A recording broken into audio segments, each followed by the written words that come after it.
সকলকে আগত রমাদানুল মুবারকে ৬ শর্ত মেইনটেইন করে সব দরজা জানালা গ্যাপ ট্যাপ বন্ধ করে সিয়ামের মাধ্যমে তাকওয়ার মেশিন চালু করে 100% মুত্তাকি হওয়ার তৌফিক আমাদেরকে দান করুক। অথবা মক্তব বা মাদ্রাসা, এটার মাত্র ৮০ থেকে ৯০ হাজার টাকা লাগবে ঘরের কাজটা কমপ্লিট করতে। আপনাদের কাছে বিনয়ের সাথে আবেদন করেছেন। আসলে আমার দেশের মানুষ এই মুক্তবার মাদ্রাসার প্রয়োজনীয়তা, এটা কি দামি জিনিস, এটা আসলে এখনো উপলব্ধি করতে পারেনি। মুক্তব আর মাদ্রাসা এটা কি, এটার দাম, এটার কাম কি, এটা যারা উপলব্ধি করতে পেরেছিলেন তারা তাদের টোটাল জীবনটাই শুধু এই মুক্তবার মাদ্রাসার পিছনে কাটিয়ে দিয়েছেন। টোটাল জিন্দিগি, অন্য কোনো কাজে তারা এত বেশি আবেগী ছিলেন না। মুক্তবার মাদ্রাসার জন্য যেই পরিমাণে আবেগী হতেন ওনারা, তার মধ্যে একজন বাংলাদেশের মুত্তাফাক আলাই বুজুর্গ মুহাম্মদুল্লাহ হাফিজ হুজুর রহমাতুল্লাহ আলাই, যার কথা কিছুক্ষণ আগেও এখানে আলোচনা হয়েছে। হযরত কি বলেছিলেন নির্বাচনী ইশতেহারে, আমি যদি এদেশের চেয়ারে যেতে পারি, ক্ষমতায় যেতে পারি, আমার প্রথম কাজ হবে ৬৮,০০০ গ্রামে ৬৮,০০০ মক্তব কায়েম করা। মানুষ তখন বুঝে নাই, আরে উনি যাবেন রাষ্ট্রপ্রধানের চেয়ারে, ফোরকা নিয়ে মক্তব নিয়ে চিন্তা ভাবনা, একে দিয়ে রাষ্ট্র চলবে না। এই চিন্তা মানুষের মধ্যে তখন তৈরি হয়েছে। হজরতের এ কথার তাৎপর্য হাজার হাজার তো আলেমরাও তখন বুঝে নাই, সাধারণ মানুষ তো দূরের কথা। মূলত হাফিজ হুজুর রহমাতুল্লাহ আলাই ৬৮,০০০ গ্রামে ৬৮,০০০ মাদ্রাসা কায়েম করতে চাওয়ার অর্থ doctor, doctor, brigadier, lieutenant, colonel, general এগুলি তৈরি করা না। ৬৮,০০০ গ্রামে ৬৮,০০০ মক্তব কায়েমের অর্থ হলো এদেশের প্রতিটি মুসলমানের ঘরে জন্ম নেওয়া সন্তানকে মুসলমান বানায়া জান্নাতের উপযুক্ত করে গড়ে তোলা। অমুসলিমের জন্য তো জান্নাত নাই, বেঈমানের জন্য তো জান্নাত নাই, এটা কোরআনে পাকের সর্বস্বীকৃত কথা। জান্নাত পেতে চাইলে ঈমানদার হতে হবে, ঈমান থাকতেই হবে। ঈমানকে বাদ দিয়ে জান্নাতি হওয়ার কোনো অপশন নেই।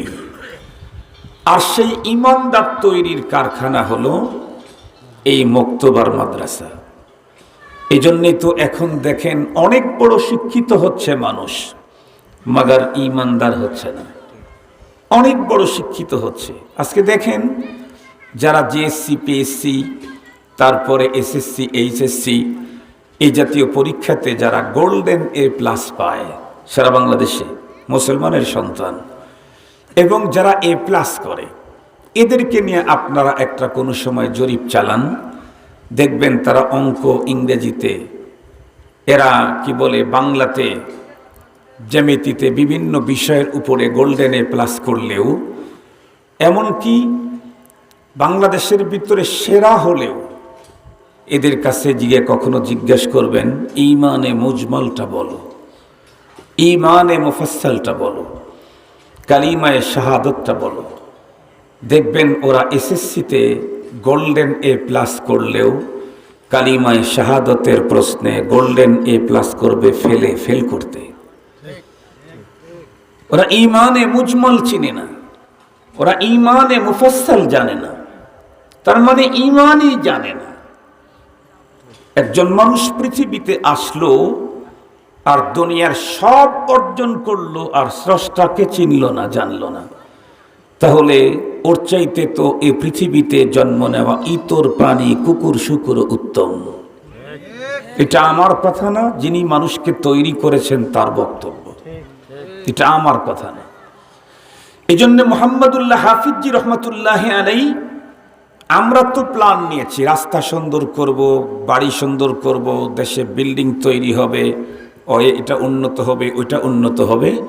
আর হাফিজ হুজুর রহমাতুল্লাহ আলাই চেয়েছিলেন প্রতিটি মানুষকে আল্লাহর সাথে সম্পর্ক করায়া জান্নাতের মালিকানার অধিকারী করে দেওয়া, এটা হলো ওনার টার্গেট ছিল। আর যদি এই কাজটাই করতে পারতেন, যে কেউ এখনো যদি এ কাজটা করে, তাহলে দেখবেন দেশে যত অশান্তি আছে এর ৭৫% অশান্তি বিদায় নিবে শুধু প্রতিটি মুসলমানের সন্তানকে প্রকৃত মুমিন বানাইতে পারলেই। অশান্তি বিদায় নিবে। আমি সেদিকে যেতে চাই না। আমি আপনাদের কাছে অনুরোধ করব, আজকের মাহফিলের আখিরি মোনাজাত হওয়ার আগেই যেন ৯০,০০০ টাকার ব্যবস্থা আপনারা করে দেন। পারবেন না এটা আমি বিশ্বাস করি না, পারবেন না আপনারা এটা আমি বিশ্বাস করি না। বাংলাদেশের এমন কোনো অঞ্চল নাই, এখানে কি ৮০ জন লোক নাই? এখানে কি ৮০ জন লোক নাই? ৫০০ করে সবাই দিলেও কি ৮০,০০০ টাকা হবে না? ডবল ৮০ আছে, ২৫০-৩০০ মানুষের বেশি হতে পারে এখানে। ৫০০ করে টাকা প্রত্যেকে যদি দিয়ে দিই, ২০০-২৫০ লোক তো আছি এখানে, ৫০০ করে টাকাও যদি আমরা দিয়ে দেই, তাহলে আজকেই এখানে ইনশাআল্লাহ টাকা হয়ে যাবে, ১ লাখ টাকা হয়ে যাবে। এবং আপনারা দৃঢ় প্রতিজ্ঞা করেন যে ইনশাআল্লাহ রমজান ফুরাবার আগেই আমরা এই মাদ্রাসার ঘরটাকে কমপ্লিট করব। রমজানের পরে কোরআনের পাখিরা এখানে কিচিমিচি সুরে আল্লাহর কোরআনের আওয়াজ করতে থাকবে ইনশাআল্লাহ। ইনশাআল্লাহ আল্লাহ পাক যেন তৌফিক দেয়। মুহতারাম হাজিরিন, আমি আজকে একটা সাবজেক্ট নিয়ে আলোচনা করতে চাইতেছি।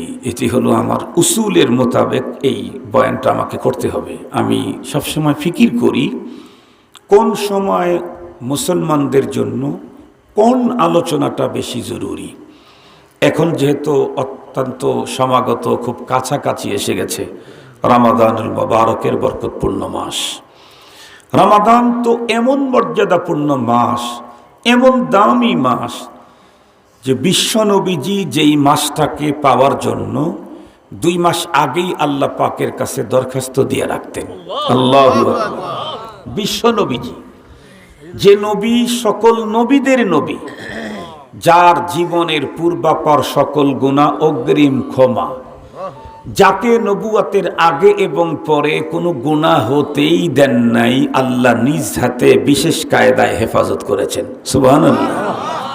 যেই মানুষটার হাতের ভিতরে শাফাআতে কুবরার চাবি, আখিরাতে শাফাআতে কুবরা ওপেন না হলে কোনো নবী রাসূল কেউ সুপারিশ করার সুযোগ পাবে না, সেই মানুষটা এই মাসটাকে পাওয়ার জন্য ২ মাস আগে আল্লাহ পাকের কাছে দরখাস্ত দিয়ে রাখছেন। তাহলে এ মাসের মর্যাদা উপলব্ধির জন্যে নবীজির ২ মাস আগে দরখাস্ত দেওয়াটাই যথেষ্ট। যারা বুঝে, যাদের আকল বসিরত আছে, মুহতারাম হাজিরিন, এ দরখাস্তটা আমরাও দিয়েছি। আল্লাহুম্মা বারিক লানা ফি রজব ওয়া শাবান ওয়া বাল্লিগনা রমাদান, এই দরখাস্তটা আমরাও দিয়ে রেখেছি। এখন কথা হলো, নবী আলাইহিস সালাম বিশ্ব নবী, নবীদের নবী, উনি রমজানুল মুবারকের মাসটাকে পাওয়ার জন্য ২ মাস আগে থেকে দরখাস্ত দিতেন। তো এই মাস এত বড় কি মর্যাদার মাস, এ মাসে এত বড় কি দামি জিনিস, এটা বুঝাবার জন্য আমি একটা বিষয়, রমজানের উপরে তো অনেক বিষয়ে কথা আছে, আমি একটা দিক নিয়ে আলোচনা করব। সেটা হলো কোরআনুল কারীমে আল্লাহ তাআলা পৃথিবীর সব মানুষকে সম্বোধন করে রোজার এ হাদিয়াটা দেন নাই। রোজার এ হাদিয়া আল্লাহ পাক, এ গিফট, এ অফার দিয়েছেন শুধুমাত্র কেবলমাত্র তার প্রিয় মানুষদেরকে। সুবহানাল্লাহ বললেন না? যে এই পৃথিবীতে আল্লাহ পাকের প্রিয় কারা, আল্লাহ পাক নিজেই বলেন। আল্লাহ যাদের গার্ডিয়ান ঘোষণা দিয়েছেন, আল্লাহ তাআলা বলেন আল্লাহু ওয়ালিয়ুল্লাযীনা আমানু, আল্লাহ নিজেই গার্ডিয়ান, মুরব্বী কাদের? আল্লাযীনা আমানু, যারা ঈমানদার তাদের। ঈমানদারদের ব্যাপারে আল্লাহ পাক আবার বলেন যে ঈমানদাররা আল্লাহ পাকের সাথে কেমন সম্পর্ক। আল্লাহ বলেন ওয়াল্লাযীনা আমানু আশাদ্দু হুব্বান লিল্লাহ, পৃথিবীর ঈমানদার যারা, তারা পৃথিবীর সবকিছুর চাইতে সর্বাধিক মহব্বত করে কাকে? আল্লাহকে। এখন আপনারা বলেন তো দেখি, কেউ যদি কখনো কোনো বড় ধরনের গিফট বা অফার দিতে চায়, তাহলে সে কি তার দুশ্মনকে দেবে না দোস্তকে দেবে? নিঃসন্দেহে উন্নত মানের গিফট কেউ কাউকে করতে চাইলে এটা দুশ্মন কখনোই পাবে না, এটা পাবে দোস্ত। দোস্তের মধ্যেও আবার কোয়ালিটি আছে, নর্মাল দোস্ত নর্মাল হাদিয়া, উন্নত দোস্ত উন্নত হাদিয়া। প্রাণের দোস্ত তো তার জন্য জীবনটাই হাদিয়া। আয়ে দোস্ত আগার যা তলবি আবাতু দেহম ওয়াজ যাচে আজিজম তলবি আবাতু দেহম। দোস্ত তুমি যদি আমার কাছে জীবন চাও, আমি জীবন তোমাকে দেব। জীবনের চাইতে দামি কিছু যদি চাও আর আমার কাছে দেওয়ার সক্ষমতা থাকে, তাও তোমাকে দেব। মুহতারাম হাজরিন, রব্বুল আলামিন আমাদেরকে খুব বেশি মোহাব্বত করেন ইমানদারদেরকে। এই জন্যে সবচাইতে বড় উপঢৌকন, বড় ওয়াফার, সেটা হলো সিয়াম। এটা আল্লাহ পাক আমাদেরকে দিয়ে দিয়েছেন। সুবহানাল্লাহ বলেন। সিয়াম, রোজা, এটা শুধুমাত্র কেবলমাত্র আল্লাহ পাকের পক্ষ থেকে আমাদেরকে দেয়া ইসলামের একটা বিধান, একটা রুকুন না, নিছক একটা রুকুনই না, বরং রোজাটা মূলত আল্লাহ পাকের পক্ষ থেকে ইমানদারদের জন্য বড় ধরনের গিফট। কত বড় গিফট, এই কথাটা বর্ণনা করতে গেলে 4-5 দিন 4-5 বার বসতে হবে। যে রোজা আল্লাহর পক্ষ থেকে ইমানদারদের জন্য দেওয়া কত বড় গিফট। দুনিয়াতে কি ফায়দা, স্বাস্থ্যের কি ফায়দা, আত্মার কি ফায়দা, পরপারের কি ফায়দা, দুনিয়াতে কি পাও না, আখেরাতে রোজার দ্বারায় কি পাও না, এই জাতীয় এক একটা সাবজেক্টের উপরে আপনাদেরকে বুঝাইতে চাইলে 5টা সবক 5টা দিন শুনতে হবে। আমি এতগুলি কথা তো পেশ করতে পারবো না। আজকে একটা কথা বলবো। আল্লাহ পাক যেটা কোরআন শরীফের তেলাওয়াতকৃত আয়াতে কারিমাতে বলেছেন, আল্লাহ তাআলা বলেন, ইয়া আইয়ুহাল্লাযীনা আমানু, হে ঈমানদার, কুতিবা আলাইকুমুস সিয়াম, তোমাদের উপরে সিয়াম ফরজ করা হলো, কামা কুতিবা আলাল্লাযীনা মিন ক্বাবলিকুম, যেমনটি ফরজ করা হয়েছিল তোমাদের পূর্ববর্তীদের উপরে। কেন? লাআল্লাকুম তাত্তাকুন, লাআল্লা ফি কালামিল্লাহি লিল জাজমি ওয়াল ইয়াকিন, যাতে করে তোমরা আমার বন্ধু হয়ে যেতে পারো। সুবহানাল্লাহ বললেন না যে লাআল্লাকুম তাত্তাকুন, এর তরজমা আমি বললাম যাতে করে বন্ধু হতে পারো। কেন? কোরআনে পাকের এই আয়াতে আল্লাহ তাআলা বলেছেন রোজার দ্বারায় মুত্তাকি হতে পারবা। আর আরেক আয়াতে বলেন আল্লাহ তাআলা, ইন আউলিয়াউহু ইল্লাল মুত্তাকুন। ইন আর ইল্লা দিয়ে হসর হয়, হসর, এটা উলামায়ে কেরাম বুঝবে। ইন আর ইল্লা এটা দিয়ে হসর বোঝানো হয়। শুধুমাত্র কেবলমাত্র মুত্তাকিরাই আল্লাহর ওলি। তাহলে রোজার দ্বারায় মুত্তাকি হওয়া যায়, আর মুত্তাকিরা আল্লাহর দোস্ত হয়। যারা মান্তিক পড়ছে তারা জানে সগরা কোবরা মিলায়া হদ্দে আওসাদকে ফেলে দিলে নতিজা বের হয়। সুতরাং রমজানের রোজার দ্বারায় আল্লাহর বন্ধু হওয়া যায়। এজন্য আমি বলি রমজানুল মুবারকের এই ইবাদত আল্লাহ পাক আমাদেরকে দিয়েছেন সিয়াম, আল্লাহ তার বান্দাদেরকে বন্ধু বানাবার জন্য। আল্লাহু আকবার বললেন না যে আল্লাহ তার বান্দাদেরকে কি বানাইতে চান? বন্ধু বানাইতে চান। এজন্য আমাদেরকে দিয়েছেন সিয়াম। সিয়ামের দ্বারা আল্লাহর বান্দারা আল্লাহর কি হয়ে যায়? বন্ধু হয়ে যায়। আমি সংক্ষেপে কথাটা বোঝাবার জন্য বলতেছি। আমাদের দাদা পিসাব হুজুর রহমাতুল্লাহি আলাইহি হারদুই হযরত নব্বারাল্লাহু মারকাদাহু ওয়া জাআলাল জান্নাতা মাসওয়াহু, আপনারা আমিন বলেন। উনি বলতেন আল্লাহর ওলি হওয়ার জন্য 3টা কোর্স আছে। কেউ যদি আল্লাহর দোস্ত হতে চায়, আল্লাহর ওলি হতে চায়, তাহলে তার জন্য কয়টা কোর্স? 3টা কোর্স। একটা কোর্স হচ্ছে লং কোর্স, আর একটা হচ্ছে শর্ট কোর্স, আর একটা হচ্ছে অতি শর্ট কোর্স। লং কোর্স কি? জীবনের শুরু থেকে মৃত্যুর আগ মুহূর্ত পর্যন্ত শরীয়তের সকল বিধান যথাযোগ্য মর্যাদায় পালন করে আল্লাহর ওলি হওয়া। এই পদ্ধতিতে আমরা আল্লাহর ওলি হতে পারি নাই। এই পদ্ধতিতে আমরা আল্লাহর ওলি হতে পারি নাই। এই অপশনটা আমাদের চলে গেছে। কেন? কারণ আমরা এখানে যারা আছি, আমাদের অনেকেরই জীবনে এখনো অনেক নামাজ অনাদায়ী রয়ে গেছে।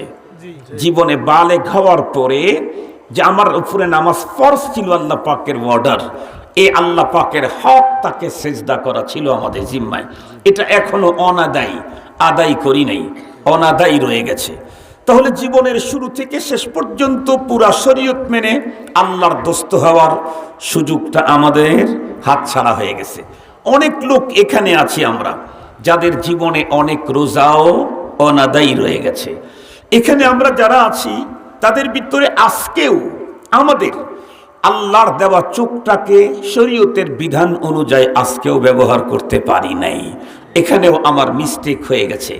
আল্লাহর দেওয়া কান আল্লাহর দেওয়া বিধান অনুযায়ী আজকেও ব্যবহার করতে পারি নাই, আজকেও মিস্টেক হয়ে গেছে। আল্লাহর দেওয়া জবান আল্লাহ পাকের বিধান অনুযায়ী আজকেও কাজে লাগাইতে পারি নাই, এখানেও মিস্টেক হয়ে গেছে। তার মানে জীবনের প্রতিটি ক্ষণে ক্ষণে মুহূর্তেই মালিকের নাফরমানি আমার দ্বারাই হচ্ছেই।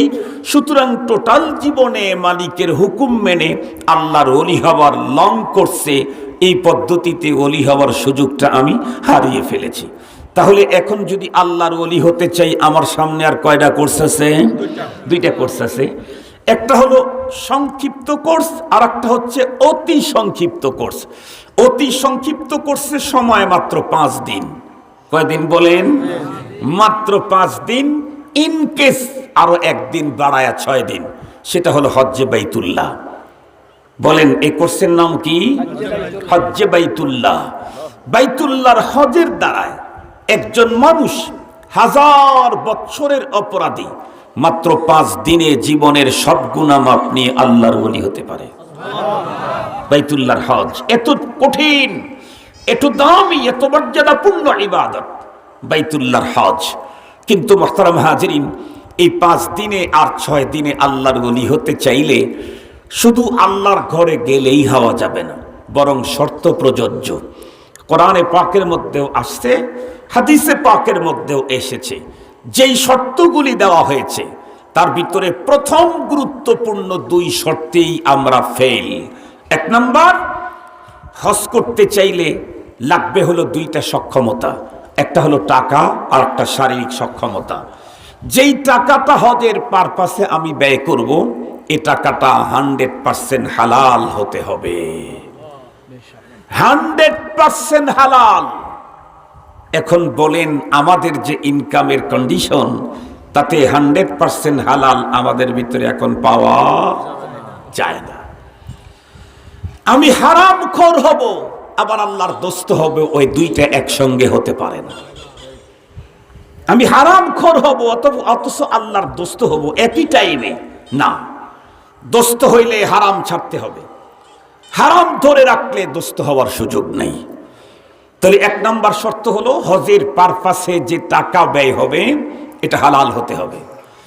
2 নাম্বার হলো আল্লাহর সন্তুষ্টি অর্জনই একমাত্র লক্ষ্য হতে হবে। আমরা এখন কি দেখি?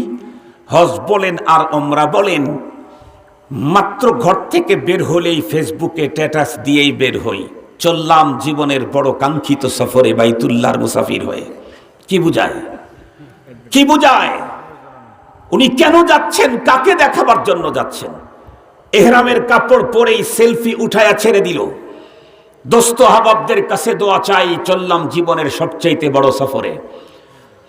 কত বড় গাদ্দার আজকের মুসলমান, কত বড় দুঃসাহসী। বাংলাদেশের রাজনৈতিক দলের এক দলের সাথে আর এক দলের সিরিয়াস টানাটানি, এক দল আর এক দলকে দেখতেই পারে না। আপন ভাই দলীয় ভিন্নতার রাজনৈতিক প্রতিপক্ষ হওয়ার কারণে হত্যা করে। এই নির্লজ্জকর, এই লজ্জাজনক দুর্ঘটনা বাংলাদেশের ইতিহাস রচনা করেছে।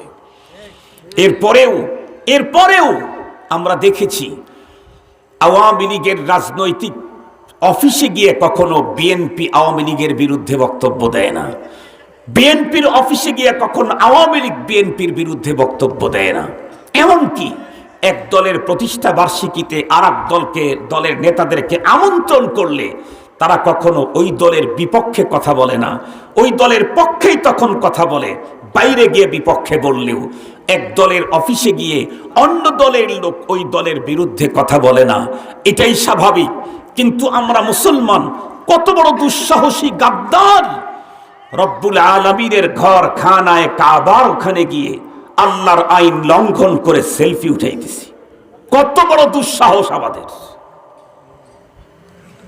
যেই রব আমাকে ছবি উঠাইতে নিষেধ করেছেন, যিনি আইন করে দিয়েছেন, জানায়া দিয়েছেন ছবি উঠাবে তার প্রতি লানত, যে রব আইন করলেন সেই রবের ঘরে গিয়া সেই রবের হুকুম লঙ্ঘন করা হচ্ছে। এখন কত বড় আমরা, কত বড় দুঃসাহসী! মুহতারাম হাজরিন, তাহলে বুঝেন আমাদের এই দুই জায়গাতেই হজের কন্ডিশনটা কি। এরপরে তো আরো আছে কোরআন শরীফের ভিতরে, মান হাজ্জা ফালাম ইয়ারফাস ওয়ালাম ইয়াফসুক রাজাআ কায়াউমিন ওয়ালাদাতহু উম্মুহু, আরো অনেক শর্ত আছে। মুহতারাম হাজরিন, সব শর্তগুলি মেইনটেইন করে কেউ যদি হজের আমল করতে পারে, ও 1000 বৎসরের অপরাধীও যদি হয়, কয় দিনে আল্লাহর ওলি হবে? 5 থেকে 6 দিন। মুহতারাম হাজরিন, আপনারা শুনলে অবাক হবেন, হজের ব্যাপারে এমন এক মর্যাদার কথা হাদিসে আসছে যা অন্য কোনো কিছুর ব্যাপারে আসে নাই। এটা মাথা একদম হেড করা কথা। একজন মানুষ তার সিনাতে কোরআনে পাককে সেভ করে নিল, হাফেজ হলো, কত কঠিন কাজ! এর অনেক মর্যাদার কথা হাদিসে আছে। কিন্তু হাদিসে এমন কথা নেই যে তোমাদের ভিতরে কেউ যখন কমপ্লিট হাফেজ হয়ে গেল তখন তোমরা তার কাছে গিয়ে দোয়া নেও, তার কাছে গিয়ে তাকে তোমার গুনাহ মাফের জন্য দোয়া করতে বলো, তোমার গুনাহ মাফ করে দেওয়া হবে। এটা হাদিসে নেই। অন্য মর্যাদা আছে। কেউ মুফাসসির হলো, শাইখুত তাফসীর হলো, কেউ মুহাদ্দিস হলো, শাইখুল হাদিস হলো, কেউ আদিব হলো, কেউ বা শাইখে সুলুকের শায়েখ হয়ে গেল, এদের জন্য এই জাতীয় কথা নেই। অন্য মর্যাদার কথা বর্ণনা আছে। কিন্তু নবীজি কি বলেছেন তা জানেন? নবীজি বলেন, তোমাদের ভিতরে কেউ যদি হজব্রত পালন করার জন্য গেল আর বাইতুল্লাহর হজ করে সে বাড়ি ফিরে আসতেছে, এই খবরটা তোমরা শুনতে পেলে তোমরা হাজী সাহেবকে ইস্তেকবাল করার জন্য, রিসিভ করার জন্য আগায়া যাও। ওই হাজী তার নিজের ঘরে ঢোকার আগেই তুমি তাকে দিয়ে তোমার গুনাহ মাফের জন্য আল্লাহর কাছে তাকে দিয়ে দোয়া করায় নাও। কেন? ওই হাজীর জীবনের তামাম গুনাহ মাফ করা হয়েছে। সে তার ঘরে ঢোকার আগ পর্যন্ত যত লোকের গুনাহ মাফের আবেদন করবে আল্লাহ তাদেরকেও মাফ করে দিবে। সিরিয়াস কথা না? সিরিয়াস কথা।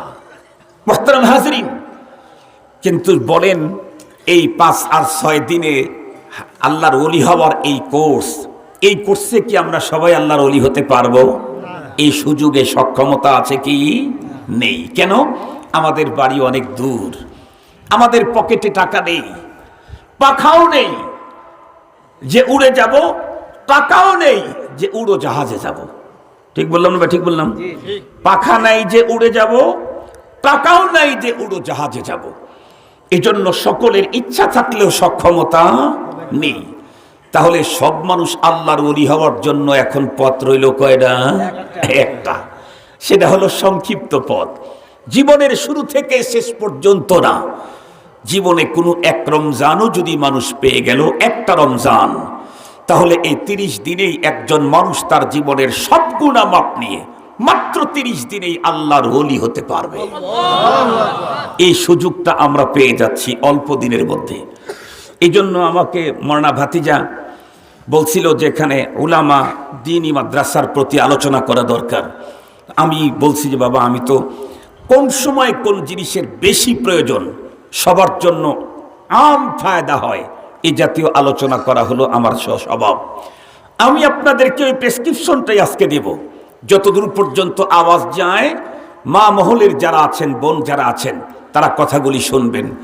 এই মাত্র কয়েকটা শর্ত মেনে রোজা রাখলেই, এক রোজা দিয়েই, এক রমজান দিয়েই জীবনের সব গুনাহ মাপ নিয়ে আল্লাহর বন্ধু হওয়া যাবে। আপনারা অনেকে মনে মনে ভাবতে পারেন, বলতে পারেন, হুজুর কি বলেন, এক রোজা? জীবনে 40 বছর হয় রোজা রাখি, একটা রোজাও নষ্ট করি নাই। 40 বছরের রোজা দিয়েও তো আল্লাহর ওলি হইতে পারলাম না। আর আপনি বলতেছেন এক রমজানের 30 রোজা দিয়ে আল্লাহর ওলি হওয়া যাবে। আমি বলি নাই তো, যিনি রোজার বিধান দিয়েছেন উনিই বলেছেন। আল্লাহু আকবার বলেন। এখন কথা হলো, তাই যদি হয় তাহলে আমার 40 বছরের রোজা দিয়েও কেন আল্লাহর ওলি হতে পারলাম না? ঘাবলাটা, সমস্যাটা কোথায়?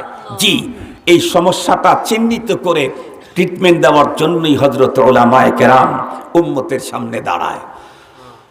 আপনাদেরকে সহজে বুঝবার জন্য একটা মিসাল দিই। আজকের এই মাহফিলের স্প্যান্ডেল যেটা আছে, ধরে নেন এটা একটা মসজিদ। স্বাভাবিকভাবে একটা মসজিদের ওয়াল হয় হলো 4টা, তাই না? 4 সাইডে 4টা। পশ্চিম সাইডের ওয়ালে কোনো দরজা জানালা স্বাভাবিকভাবে থাকে না। দরজা জানালা থাকে উত্তর দক্ষিণ ওয়ালে এবং পূর্ব দিকের ওয়ালে। তো ধরে নেন এই মসজিদটার যেই স্পেস, তাতে মসজিদটাকে শীতল করতে মাত্র 10 টন এসি হলেই যথেষ্ট।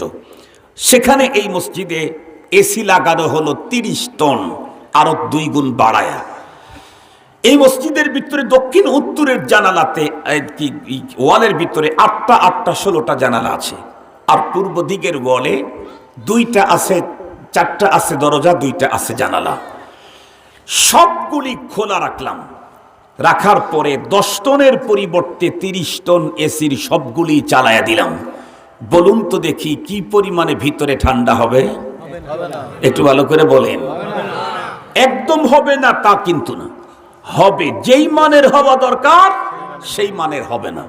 ঠান্ডা বাতাস যেহেতু বের হচ্ছে, কিছু তো ঠান্ডা থাকবেই, কিন্তু যেই মানের হওয়া দরকার সেই মানের হবে না। আর এই অবস্থা চলতে চলতে হঠাৎ যদি বিদ্যুৎ চলে যায়, তাহলে আগের মিনিটে বিদ্যুৎ চলে গেছে, পরের মিনিটে ঘড়ির কাঁটা যেতে যেতেই সব মুসল্লিদের শরীর থেকে ঘাম বের হবে। পক্ষান্তরে সবগুলি দরজা জানালা যদি বন্ধ করে দেন আর 20 টন এসি অফ করে মাত্র 10 টন এসি হাই পাওয়ারে চালায় দেন, দেখবেন ইমাম সাহেব যদি সালাতুল ইশাতে একটু লম্বা সূরা পড়তে থাকে, তাহলে দেখবেন শেষের রাকাতে গিয়ে বয়স্ক মানুষের কাঁপ শুরু হয়ে গেছে। এখন তার যেন কম্বল দরকার, তার যেন শীতের কাপড় দরকার। সালাম ফিরাইতে না ফিরাইতেই বৃদ্ধ লোকেরা বলবে, মুয়াজ্জিন সাহেব এসি কমায়া দেন। বলবে না? বলবে না?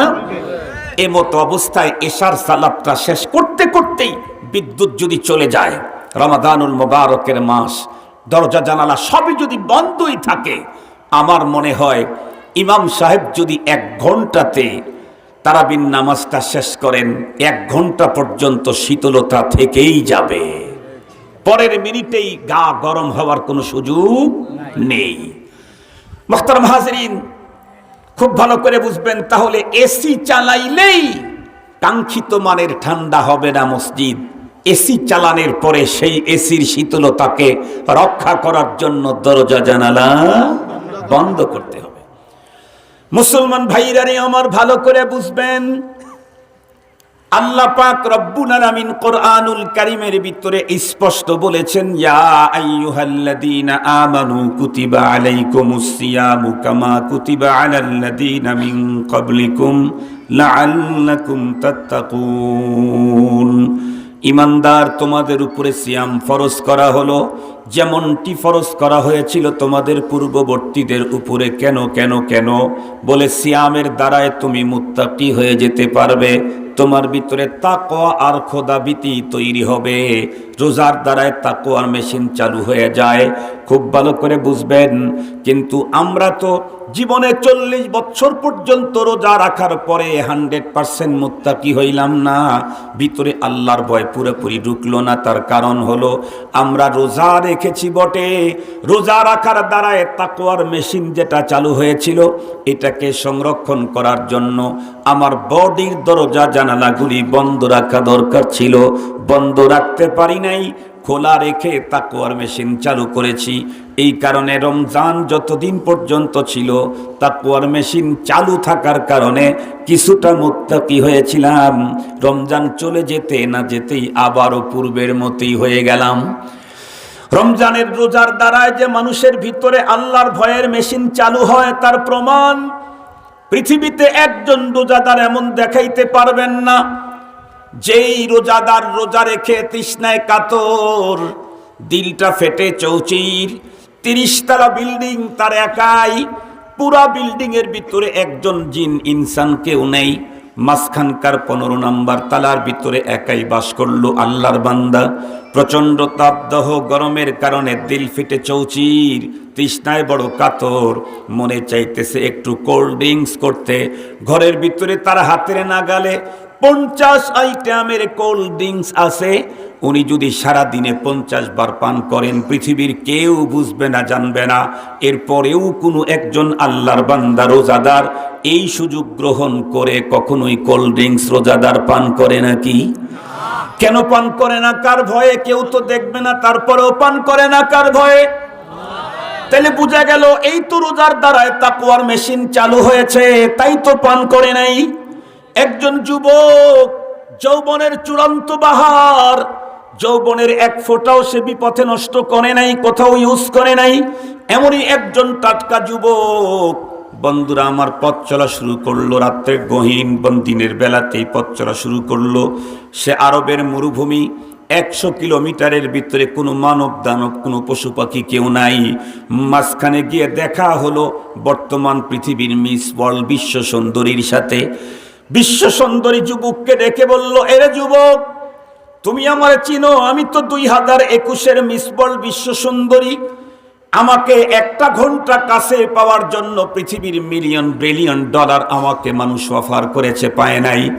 আমি তোমাকে অফার করতেছি, 1 টাকাও দিতে হবে না। আমার দেহটাকে তোমাকে দিলাম, তুমি ভোগ করো। বলেন তো দেখি, যৌবনের চাহিদা যতই থাক, মনের আবেগ যতই থাক, এরপরেও রোজাদার এই সুযোগ কোনোদিন গ্রহণ করতে পারে নাকি? করে নাকি? কেন পারে না? কার ভয়ে? বলেন তো দেখি। তাহলে তো তাকওয়ার দ্বারায় আল্লাহর ভয়ের মেশিন চালু হয়েই গেছে। রোজার দ্বারায় তো তাকওয়ার মেশিন চালু হয়েছে। কিন্তু মজার কথা হলো, রোজাদার রোজা রেখে তৃষ্ণায় কাতর, প্রয়োজনে বুকের উপরে ভিজা গামছা দিয়ে থাকে, তারপরেও বন্ধুরা আমার পানি পান করে না। কিন্তু বন্ধুরা আমার, আর একটা কাজ রোজাদার ছাড়ে না, সেটা হলো তার পেটকে কন্ট্রোল করলো, তার যৌবনকে কন্ট্রোল করে বটে, কিন্তু চোখ দিয়া বন্ধুরা আমার কুদৃষ্টি রোজা রাখার পরেও বন্ধ করে না। সেই জায়গায় খোদার ভয় কেন ঢোকে না? মুহতারাম হাজরিন, তার কারণ একটাই, সেটি হলো আমি বলেছি, এই মসজিদটাকে শীতল করতে 10 টন এসি যথেষ্ট ছিল। 10 টন চালায়া দিলে, দরজা জানালা সব বন্ধ করলে মুসল্লি তখন শীতে কাঁপতে থাকবে। সেখানে 30 টন এসি চালাবার পরেও কাঙ্ক্ষিত মানের শীতল হবে না যদি সবগুলি, কথা বলেন না কেন, যদি সবগুলি খোলা থাকে। আর এমতো অবস্থায় বিদ্যুৎ চলে গেলে 1 মিনিটও শীতল হবে না, 1 মিনিট পরে ঘাম বের হতে থাকবে। আমরা রোজার দ্বারা তাকওয়ার মেশিন ঠিকই চালু করি, কিন্তু 100% মুত্তাকি হতে পারি না। কেন? কারণ আমাদের বডির দরজা জানালা সব খোলা রেখে রোজার তাকওয়ার মেশিন চালু থাকে, এজন্য 100% হয় না। এ কারণেই দেখেন, রমজান যখন আছে তখন মাথার টুপি আছে, যেই রমজান চলে গেল, ইফতার শেষ, সাথে সাথে মাগরিবের সালাতের পরে টুপিটা পকেটে ঢুকলো, পরের দিনের ঈদের সালাত পর্যন্ত পকেটেই থাকলো। ঈদের সালাতের পরে পকেটের টুপি এখন শোকেসে ঢুকে গেল। কথা বলেন না কেন? পকেটের টুপি এখন শোকেসে ঢুকে গেল। 7 দিন পরে প্রয়োজন হলে আবার বের করা হবে। তাকওয়াটা বেশিক্ষণ রইল না। অথচ রমজানে আমি পুরা টাইম টুপি ব্যবহার করেছি। টোটাল রমজানে কখনো মুখের মধ্যে ব্লেড লাগায় নাই, দাড়িটা সেভ করে নাই। কিন্তু যেই মাত্র শেষের ইফতার হয়ে গেল, পরের দিন আল্লাহর দাওয়াত খেতে যাবে, আল্লাহর দরবারে হাজিরা দিতে যাবে, আল্লাহর আমন্ত্রণে যাবে, সেটা হচ্ছে ঈদের মাঠে। মুহতারাম হাজিরিন, তার আগেই সেভ করে তারপরে সেখানে গেল। তার মানে হলো তাকওয়াটা যতক্ষণ পর্যন্ত রোজা ছিল তখন কিছু কিছু তাকওয়া ছিল, রোজা যখন চলে গেছে 100% তাকওয়া ভয় অন্তর থেকে চলে গেছে। তার কারণ আর কিচ্ছু না, রোজা দিয়ে তাকওয়ার মেশিন ঠিকই চালু হয়, ধরে রাখার জন্য দরজা জানালা, কথা বলেন না কেন, ধরে রাখার জন্য দরজা জানালা বন্ধ রাখতে হবে। আমরাও যদি দরজা জানালা বন্ধ রাখতে পারি, ইনশাআল্লাহ, আহতাসিবু আলাল্লাহ, আমি গ্যারান্টি দিচ্ছি এক বছরের 30টা রোজা দিয়েই আমি আপনি আল্লাহর বান্দা থেকে বন্ধ হয়ে যেতে পারবো। সেই দরজা জানালা কয়টা? বিশ্বনন্দিত শেখুল হাদিস আল্লামা জাকারি রহমতুল্লাহি আলাইহি উনি ফাজাইলে আমালের ভিতরে লিখেছেন, 6 শর্ত মেনে যদি কেউ সিয়াম কিয়ামের আমল করে মাত্র 30 দিনে শর্ট কোর্সে আল্লাহর বন্ধু হয়ে যেতে পারবে। আপনাদের কি এই রমজানে আল্লাহর বন্ধু হওয়ার শখ আছে? এই রমজানে আল্লাহর বন্ধু হতে চান? আল্লাহ, আমরা ওভার আগ্রহ পেশ করেছি, তুমি আমাদেরকে এই রমজানে তোমার বন্ধু বানায় দাও। আল্লাহ, তুমি এই রমজানে তুমি আমাদেরকে তোমার বন্ধু বানায় দাও। আল্লাহ, তামাম আলমের মুসলমানদেরকে আসন্ন রমজানে মুত্তাকি আর তোমার ওলি হওয়ার তৌফিক দান করে দাও। তাপনামান, তাহলে এই 6 শর্ত মানতেই হবে, এই 6 শর্ত মানতেই হবে। এই শর্ত মানতে সরকারের কোনো বাধা নাই, প্রশাসনের কোনো বাধা নাই, ঝামেলা নাই, কোনো বাধা নাই, ফ্যামিলির কোনো বাধা আসবে না। শুধু আমির ঠিক করলেই কমপ্লিট, এমন কাজ এগুলি। মোহতারাম হাজিরিন, এই সংক্ষেপে 6টা শর্ত বলেই আমি আপনাদের কাছ থেকে বিদায় নেব। মোহতারাম হাজিরিন, 1 নম্বর, রোজা কি? রোজা হলো সুবহে সাদেক থেকে সূর্য অস্ত পর্যন্ত পানাহার আর কামাচার পরিত্যাগ করা নিয়তের সাথে, এর নাম হলো রোজা। কথা কি বুঝাইতে পারছি আপনাদেরকে?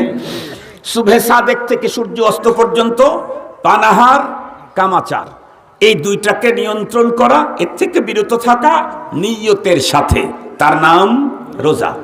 আমি জিজ্ঞেস করতে চাই, রমজান মাসে দিনের বেলায় খাওয়া বৈধ না অবৈধ? পান করা, স্ত্রীর কাছে যাওয়া, মানে বিশেষ সাক্ষাৎ করা অবৈধ।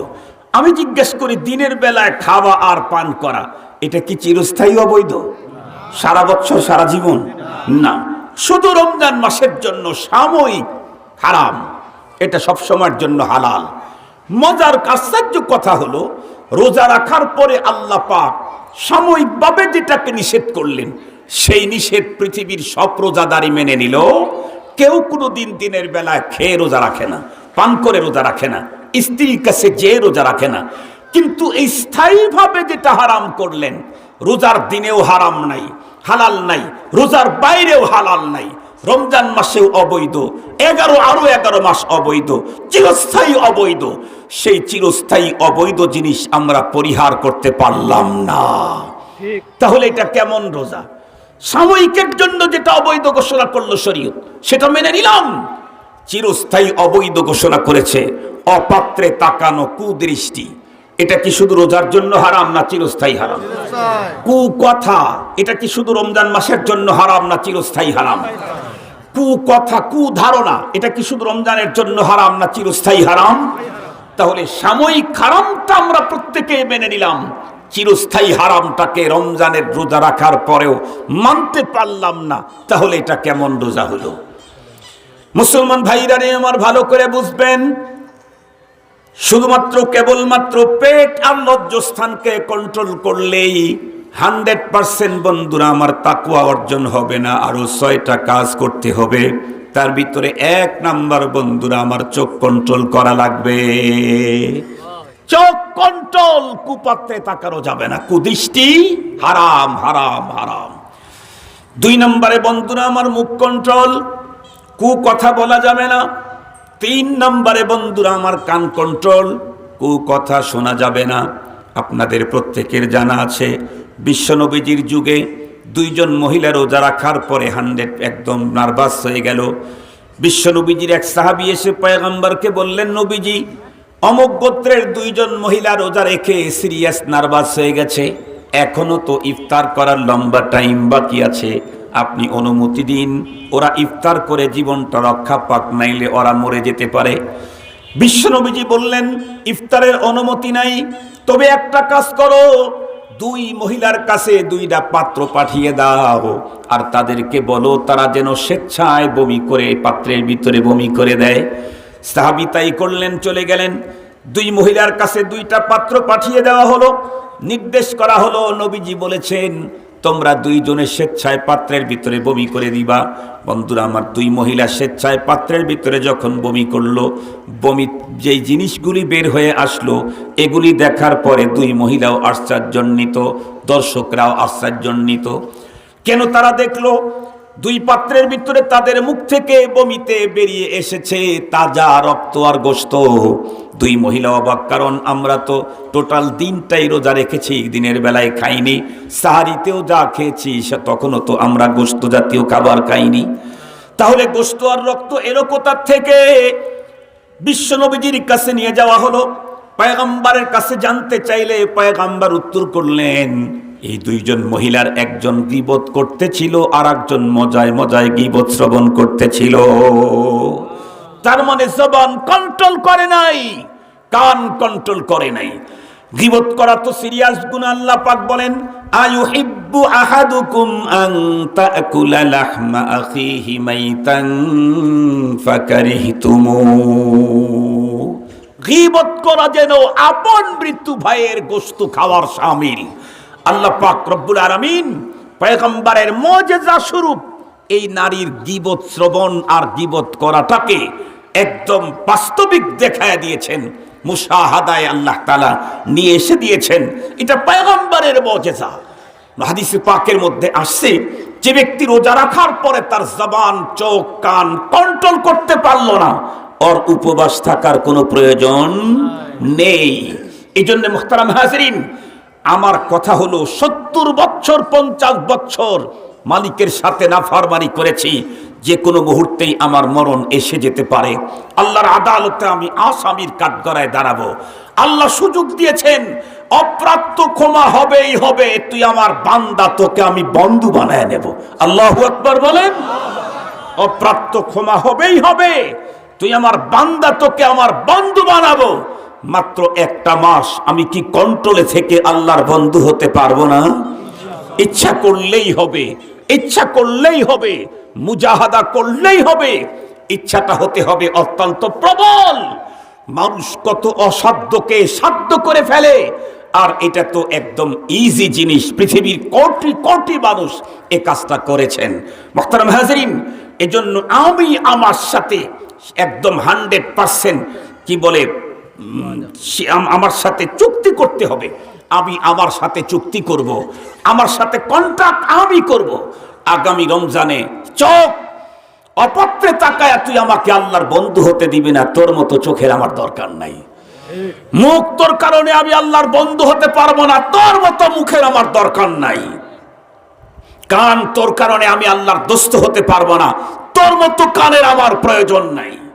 কান তুই যদি আমার হয়ে থাকোস, আমার কন্ট্রোলে চলতে হবে। মুহতারাম হাজিরিন, একটু শক্ত অবস্থান নিলেই আমরা কন্ট্রোল করতে পারবো। চতুর্থ নাম্বার বন্ধুরা আমার, অঙ্গ প্রত্যঙ্গ কন্ট্রোল। অঙ্গ প্রত্যঙ্গ দিয়েও কোনো অপরাধের কাজ সংগঠিত করা যাবে না।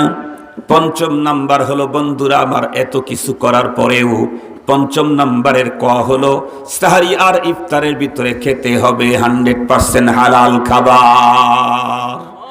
সাহারিতে হালাল, ইফতারে হালাল। এমনটি যেন না হয় সাহারিতে 15 আইটেম, ইফতারে 45 আইটেম কিন্তু হারাম। এরকম যদি হয়, আমি আগেই বলেছি হারাম খোর আল্লাহর বন্ধু। কথা বলেন, হারামও খাবে আবার বন্ধু হবে, এটা টাইমে হবে না। এক সময় হারাম খেয়েছি, এখন আমি তওবা করেছি, এখন আমি বন্ধু হতে পারবো। হারামও খেতেই থাকবো আর বন্ধু হতেই থাকবো, এই দুইটা একসঙ্গে হয় না।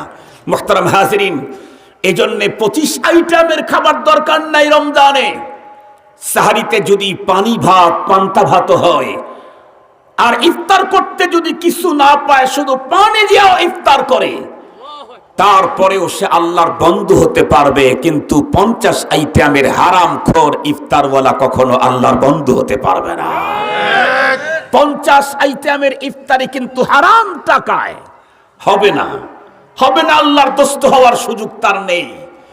5 নাম্বার ক, 5 নাম্বার খ হলো, হযরত উলামায়ে কেরাম বলেন, হালাল টাকার খাবার হলেও ইফতারে উদর ভরে না খেতে হবে। ইফতারে উদর ভরে না খেতে হবে। তার মানে ধরে নেন, এমনি তো 3 বেলায় খাই, 3 বেলায় একজন মানুষ 3 লিটার খাবার খায়। এখন সে রমজান মাসে সাহারিতে খেয়েছে 1.25 লিটার, ঠিক আছে, সাহারিতে একটু বেশি খাওয়া দরকার, পুরা দিনটা গ্যাপ থাকবে। ইফতারে গিয়ে একবারে বসতে তো একদম 1.5 2 লিটার, সোয়া 2 লিটার একবারই খেয়ে ফেলছে। তাহলে সারা দিনের চাইতে এখন কম হইল না আরো বেশি হইল? বেশি হয়ে গেল। এই যে উদর ভরে খাওয়া, এটা শুধুমাত্র কেবলমাত্র তাকওয়াকেই বিঘ্নিত করবে না, আমার সুস্থতাকেও আক্রান্ত করবে। শুধু আমার আল্লাহর ভয় অন্তরে তৈরির ব্যাপারে বাধাগ্রস্ত করবে তাই না, আমার সুস্থতাকেও বাধাগ্রস্ত করবে। পুরা দিনটা স্টমাক ছিল এমটি, হঠাৎ করে যদি চাপায়া দেন কি হতে পারে? আর যুবক ভাইরা খুব সহজে বুঝবে, যারা হুন্ডা চালান তারা ভালো বুঝবেন। হুন্ডা স্টার্ট করার পরে প্রথমে 4 নাম্বার গিয়ারে দিয়ে টান দিলে চলে না বন্ধ হয়ে যায়? বন্ধ হয়ে যায়। হুন্ডা স্টার্ট করে প্রথমেই 4 নাম্বার গিয়ার ফেলে যদি টান দেন হুন্ডা বন্ধ হয়ে যায়। মুহতারাম হাজরিন, কেন? কারণ 4 নাম্বার গিয়ার চলতে চাইলে রান তুলতে হবে আগে, ও তো বন্ধ ছিল, দাঁড়ানো গাড়ি, প্রথমেই 4 নাম্বার গেলেন, বন্ধ তো হবেই। সিস্টেম কি? প্রথম স্টার্ট করার পরে 1 গিয়ার ফেলবেন, একটু যাবেন রান উঠবে, আর 1 গিয়ার ফেলবেন, আরো একটু রান উঠবে, আর 1 গিয়ার ফেলবেন, আরো একটু রান উঠবে, আর 1 গিয়ার ফেলবেন, শেষ গিয়ার ফেলেছেন। এরপরে কত টানতে পারবেন? টানতে টানতে এক্সেলেটর একদম শেষ করে দেন, প্রয়োজনে হুন্ডা আপনাকে ফালায়া হুন্ডা একাই যাবে, তাও হুন্ডা বন্ধ হবে না, তারপরে হুন্ডা বন্ধ হবে না। আমি কিন্তু আলহামদুলিল্লাহ সাইকেল, রিক্সা, ভ্যান, হুন্ডা, প্রাইভেট, ট্রাক সব চালাইতে পারি, এবং আলহামদুলিল্লাহ সব আমার ছিল, এখনো আছে। এই সবই যা বললাম এই সবগুলাই আমার বাসায় আছে আলহামদুলিল্লাহ। রিক্সা ভ্যানও ছিল একটা সময়, বিক্রি করে দিছি।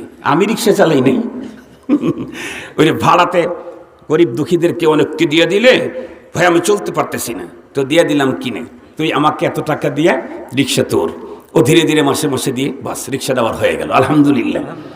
এরকম আলহামদুলিল্লাহ কিছু মানুষকে দিয়েছিলাম, আলহামদুলিল্লাহ সব চালাইতে পারি, এগুলোর উপর অভিজ্ঞতা আছে। আগামী দিনে টার্গেট আছে, হায়াতে যদি কুলায় তাহলে হেলিকপ্টারটা চালান শিখবো ইনশাআল্লাহ। আল্লাহ তাআলা যেন তৌফিক দান করে। আর সবগুলার হলো পিছনে হলো আল্লাহ পাকের দ্বীনের আমার টার্গেট। আমি আল্লাহকে বলছি, আয় আল্লাহ, সূর্য তোমার তৈরি, আমিও তোমার তৈরি। তুমি সূর্যের ব্যাপারে লাকাদ কাররামনা বলো নাই, আমার ব্যাপারে বলেছ। তুমি সূর্যের ব্যাপারে বলো নাই আফি আহসানে তাকওয়িম, আমার ব্যাপারে বলেছ। তো সূর্য যদি তোমার তৈরি হওয়ার পরে পৃথিবীর এত মানুষকে আলো দেয়, তো আমি কেন পৃথিবীর এতগুলা মানুষকে তোমার পক্ষে ডাকতে পারবো না? সুযোগ তুমি আমাকে দান করো। তোমার সূর্য পৃথিবীর যত মানুষকে আলো দেয়, অত জায়গার মানুষকে তোমার দিকে ডাকার তৌফিক সুযোগটা আমাকেও দাও, আমি তো তোমার। মুহতারাম হাজরিন, এই দোয়াটা আমি সব সময় করি আল্লাহ পাকের কাছে, আল্লাহ তোমার সূর্য পৃথিবীর যত মানুষকে তাপ দেয়, অত জায়গার মানুষকে তোমার পক্ষে ডাকার, অত দেশের মানুষকে তৌফিক আমাকে দান করো। ইয়া বামুরা ইয়া নায়াবাম জুস্তজুই মিকুনাম হাসিলা ইয়াদ ইয়া নায়ায়াত আরজু ইয়া মিকুনাম। আশা করলেই তো দেখি নিয়াতুল মুসলিম খায়রুম মিন আমালিহি, নিয়ত করেছি পারি আর না পারি মালিকের কাছ থেকে মজুরি পেয়েই যাব। মুহতারাম হাজরিন, 5 নম্বরের কথা মনে থাকবে তো ইনশাআল্লাহ। এই জন্য সারাদিন না খেয়ে থাকার পরে হঠাৎ করে 2.5 লিটারের লোড যখন দিবেন, তখন পেটটা কি হবে? খারাপ হবে, নষ্ট হবে। মুহতারাম হাজরিন, আর অনেক কথা রোজার ব্যাপারে। 6 নম্বরের কথাটা বলেই শেষ করে দিচ্ছি। 6 নম্বর শর্ত হলো, এতগুলি কন্ট্রোল করলাম, চোখ কন্ট্রোল, মুখ কন্ট্রোল, কান কন্ট্রোল, বডি কন্ট্রোল, হালাল খেয়েছি। আল্লামা তকি ওসমানী একটা গুরুত্বপূর্ণ কথা রেখেছেন, আপনাদেরকে বলি। যদি কারো এমন হয় যে হুজুর আমি এখন যে ইনকাম সোর্স আমার আছে এটা 100% হালাল না, এটা আমি জানি, যেমন ব্যাংকিং চাকরি আমার, বা অন্য কোনো পথে আমার কাছে হালাল ইনকাম আসে, হারাম, তাইলে আমি কি করব? রমজানে আমি এত কষ্ট করে তাহলে কি রোজা রাখা বন্ধ করব? লা হাওলা ওয়ালা কুওয়াতা ইল্লা বিল্লাহ, কখনোই না। তাহলে রোজা রাখবো যে হবে না, তাহলে কি হবে? তাহলে আপনার জন্য একটা কাজ আছে। আল্লামা তকি ওসমানী বলেছেন, আমার কথা না, কি? আপনি কোনো বন্ধুর কাছ থেকে 1 মাসের জন্য কোন রকম করে খাওয়া যায় মতো যে টাকা লাগে কারো কাছ থেকে ধার নেন। যার হালাল টাকা সেরকম মানুষ খুঁজে তার কাছ থেকে আপনি ধার নেন, নিয়ে সেই টাকা দিয়ে রমজানের সাহারিয়ার ইফতারের ব্যবস্থা করেন। এখন কথা হলো, হুজুর পরবর্তীতে আমি টাকাটা পরিশোধ করতে যাব, সেটা তো আমার ইনকাম থেকেই দিতে হবে। ওইটাই তো তর্জমা বুঝছেন তো আপনারা, ওইটা তো ওইটাই। আল্লামা তকি উসমানী বলেন ওইটা হলেও তুই বান্দা যে হালাল হারাম থেকে বাঁচার জন্য, হালালের পথে যাওয়ার জন্য এতটুকুন কষ্ট করলি, এটা আল্লাহ পাকের দরবারে এই কষ্টের কারণে তোকে মাফ করে দেওয়া হতে পারে। আল্লামা তকি উসমানী লিখেছেন, এই জন্য এই কাজটা করতে পারেন। 6 নাম্বার হলো, সবকিছু করার পরেও কখনো মনের মধ্যে ভাব আনা যাবে না। যার ভাব ঢুকলো তার অভাব জীবনে শেষ হবে না। যার মনের ভিতরে ভাব ঢোকে তার অভাব জীবনে শেষ হবে না। সবার সাথে ভাব দেখানো যায় না, রবের সাথে তো ভাব দেখানোর কোনো সুযোগই নাই। আজকে দুঃখের সাথে বলতে হয়, আমার দেশের কত মানুষ, এদেশের প্রথম সারির শেখুল হাদিস, শেখুল তাফসীর, সুলুকের শায়েখদের ব্যাপারেও মন্তব্য করে নিজের বড়ত্ব আর ঈমানের বাহাদুরি দেখায় বলে আমরাও এটা করি, আমরাও ওটা করি, আমাদের ঈমানও কম না, আমরাও ঈমানদার। এই জাতীয় ভাব যারা দেখায় তাদের দুনিয়া আখিরাতে কোনোদিন অভাব ফুরাবে না। বরং আল ঈমান বাইনাল খাউফি ওয়ার রাজা, আল ঈমান বাইনাল খাউফি ওয়ার রাজা, এত শর্ত মেইনটেইন করে রোজা রাখার পরেও রোজা দিয়ে আল্লাহর বন্ধু হতে চাইলে বিনয়ী হতে হবে। কি আল্লাহ, যেইভাবে রোজা রাখার সিস্টেম তুমি দিয়েছো আমার দ্বারা তা হয় নাই, আমি নষ্ট, আমার রোজাটাও নষ্ট, আমি কমজোর, আমার রোজাটাও কমজোর, আমি নালায়েক, আমার রোজাটাও নালায়েক, আমি যেমন অসুন্দর আমার রোজাটাও অসুন্দর। এই ভিতরে ভাব থাকতে হবে 24 ঘন্টায়। ইফতারের মুহূর্ত যখন ঘুনায় আসবে তখন দিলের ভিতরে বেশি আতঙ্ক থাকতে হবে, কিছুক্ষণ পরেই তো রোজার ইফতার হবে, রোজাগুলা মালিকের দরবারে হাজির করা হবে, আমার নষ্ট রোজা মালিকের কাছে দিলে এই রোজা তো কবুল হবে না। এই জন্য বিনয়ের সাথে কাঁদতে থাকবে আর চোখের পানি ঝরাইতে থাকবে আর বলতে থাকবে, ইয়া রব, কত মানুষ উন্নত রোজা তোমার কাছে পৌঁছায় দিয়েছেন, আমি নষ্ট রোজা পাঠিয়েছি। কত মানুষ উন্নত রোজা পাঠিয়েছেন, আমি নিম্নমানের রোজা পাঠিয়েছি। আমার রোজা তোমার কাছে পৌঁছাবার, তোমার কাছে দেওয়ার মতো উপযুক্ত না। তুমি তোমার দয়া দিয়া নেককার বান্দাদের উন্নত রোজার ভিতরে আমারটাকেও তুমি কবুল করে নাও। যেই বান্দা এত শর্ত মেনটেন করার পরেও ইফতারের আগ মুহূর্তে বিনয়ের সাথে চোখের পানি ছেড়ে কান্নাই করতে থাকবে, রোজা উন্নত না হলেও রব্বে কারীম বলবে রোজাটা ভালো দিতে পারিস নাই, কিন্তু কান্নাটা খুব মজা হয়েছে, যা তোরে আমার বন্ধুর সিরিয়ালে নিয়ে দিলাম। মানুষ বলে না, মেজবানি খাইতে গিয়া কয় না কোনোটাই সুন্দর হয় নাই, তবে বুরহানি যে দিছে না একদম এক্সিলেন্ট, কোনোটাই সুন্দর হয় নাই, বুরহানিটা খুব ভালো হয়েছে। এই জন্য প্রশংসা করতে করতে যায় খাবার। সবকিছু সুন্দর হয় নাই, ওইখানে যাওয়ার পর রাস্তাঘাট খুব খারাপ ছিল, কিন্তু মেহমানদারি যা করছে একদম সিরিয়াস। রাস্তাঘাট খারাপটা ভুলে গেছে এখন একটার কারণেই, রব্বুল আলামিনের সামনে ওই মানের রোজা আমি উপস্থিত করতে পারতেছি না। তো কান্না দিয়াও কি মালিকের কাছে চোখের পানিটাও দিয়ে দিতে পারবো না ইনশাআল্লাহ? পারবো না ইনশাআল্লাহ? আল্লাহ পাক আমাদের সকলকে আগত রমাদানুল মুবারকে 6 শর্ত মেইনটেইন করে সব দরজা জানালা গ্যাপ ট্যাপ বন্ধ করে সিয়ামের মাধ্যমে তাকওয়ার মেশিন চালু করে 100% মুত্তাকি হওয়ার তৌফিক আমাদেরকে দান করুক। ওয়া আখিরু দাওয়ানা আনিল হামদুলিল্লাহি রাব্বিল আলামিন। আসসালামু আলাইকুম ওয়া রাহমাতুল্লাহ।